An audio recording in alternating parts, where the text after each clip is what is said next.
When someone is dying and their breathing is gurgling and it sounds like they're drowning, can you explain what's going on?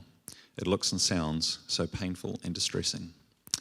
Is tiredness before death caused by medications like pain relief, or is it the process of dying itself? Okay, thanks. Great questions.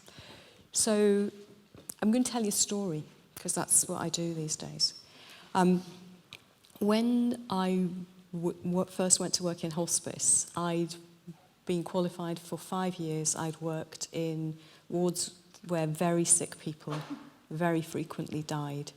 I'd worked in the Regional Cancer Centre. I'd worked on a leukemia ward. So I'd seen a lot of dying, but generally my job was to be the girl who stopped the person dying, because that's what junior doctors are about.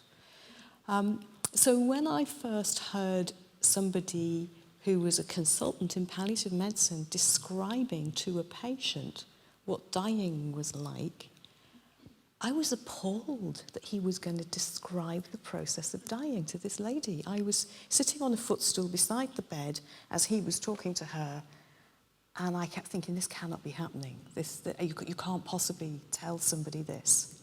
And what he described to her, he described because she was so afraid that she would die in agony, and if she died in agony, she would be separated forever from her husband, because he had died well and had said the prayers appropriately, and therefore he would be in heaven and she would despair and not get to heaven.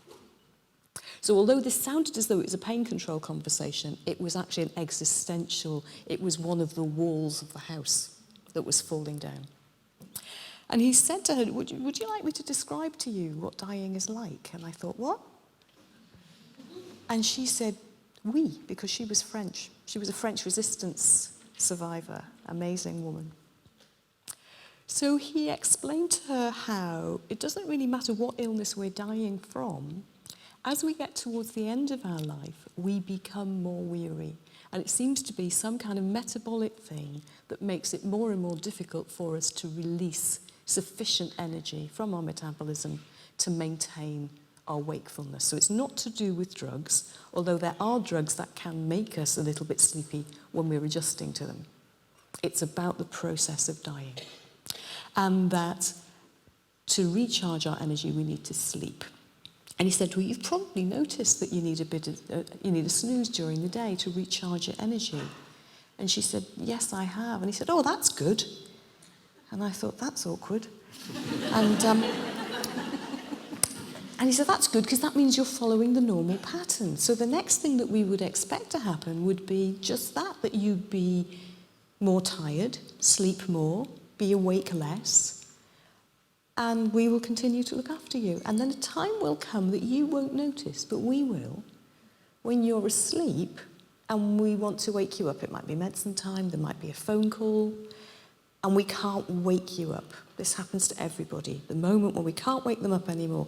When they wake up later on, they tell us they've had a nice sleep. But we know they weren't just asleep. We know they were unconscious. We know they were in a coma. Do you want me to say that in French? And she said, no, I understand.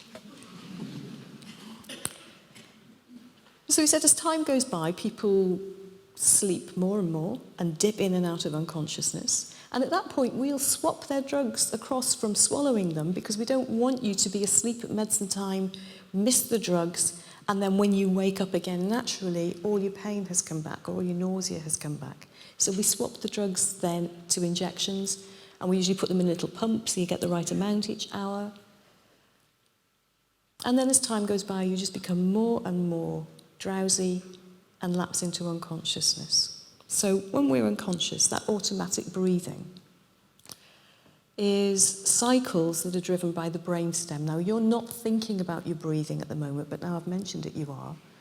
But you are managing your breathing deliberately. You are breathing quietly so that you can listen to us, which is very kind of you. And we are managing our breathing so that we can take a sufficient breath not to be noisy into our microphones and then speak a sensible amount of words to make phrases to speak to you. So most of the time, we're subconsciously managing our breathing. Once we're completely unconscious, the breathing cycle goes between fast and slow and deep and shallow.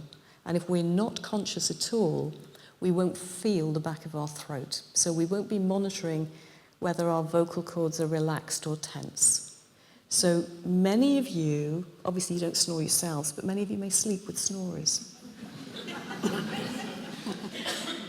who are completely denying that they snore, yeah? Because they don't notice it. So this is a little bit akin to snoring, but it's actually the vocal cords. So people might make a noise that sounds a bit like as they breathe out. Now, if you didn't know otherwise, and that was your dad, you might think that he was groaning. So it's really, really important that we explain to you that that's a sign that he's deeply unconscious. And similarly, when the cycle comes around to being shallow, but a little bit faster, it could sound like panting. And it's really important that we explain to you around this bed that your mum is not breathless. She's actually doing automatic breathing because she's deeply unconscious. Now, the most sensitive part of our body is actually the very back of our throat. It's innervated by several different sensory nerves just to make sure that we can't possibly choke by accident.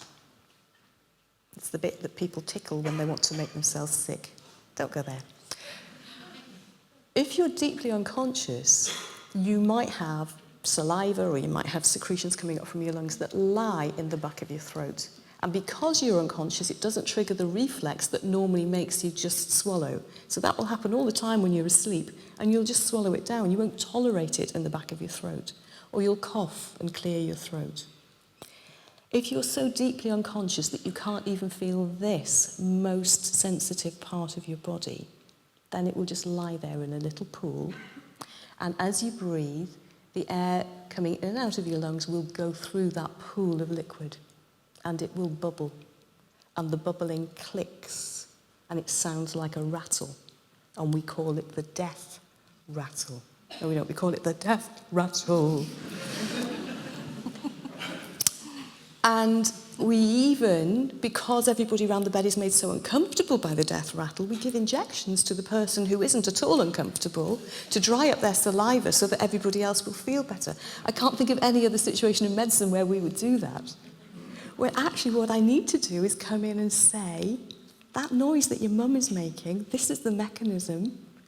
And it tells me that she is so deeply unconscious, she's so completely relaxed, that she is not feeling the stimulus of fluid in the back of her throat. Your mum is okay. Your mum is dying safely. This is all right. I've had wonderful letters from people who've read this book, who have revisited deathbeds that they were traumatized by and understood what it was that they saw and heard. We need to know this. We should be comforting each other with this. This is really important.